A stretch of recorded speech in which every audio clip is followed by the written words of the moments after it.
eMzansi e-Afrika, eSouth Africa bafowethu, anisho bafowethu, kanti umuntu uvunywa uma sekwenze njani noma ufuna ezenze njani bafowethu umuntu la e-South Africa ukuze avunywe. Phela lo muntu lona umjulisi usevunywe ngisho abanye abaculi. Wokwazi-ke ukuthi umculi akambizi nje omunye umculi ozophuphisa ingoma yakhe, kodwa usuke ebiza omunye umculi ozokwenza ingoma yakhe iphakame noma ikhuphuke kakhulu kunakuqala. Ngikhuluma ngani la bafowethu? Yabona umuntu osahamba phambili ikakhulukazi ku-2025, umjulisi ohamba phambili ngokufishalishwa bafowethu, futhi ayikho ingoma le-feature-lishwe kuyona ifike ishone phansi, ayikho bafowethu.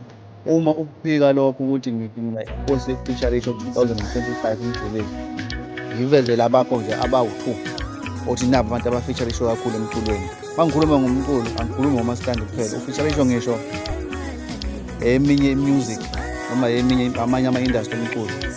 Yabo nje le ngoma ethi Sokusipothile akuyona umaskandi leyo ngoma, kodwa ufakiwe and ufike angene khaxa kuyona. Ngizama ukuthini?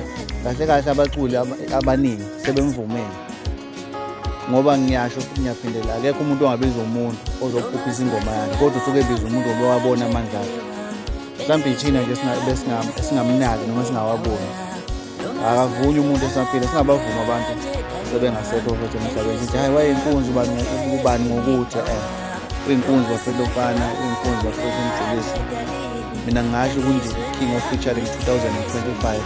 Uma ukuphika lokho veza abakho ababili noma mase ngithi abathathu noma ngithi abawu-5 engizobe ngimnika umqansa kakhulu. Mina nje ngiyambuka, ngiyalalela iy'ngoma zakhe zonke futhi aka-feature-lishwe kuzona, ayikho uyikhuphile noma ishone phansi noma injani njani, ayikho.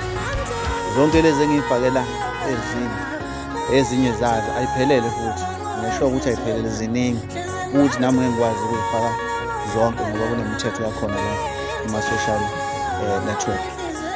Injalo nje indaba futhi ukuthi ukubeka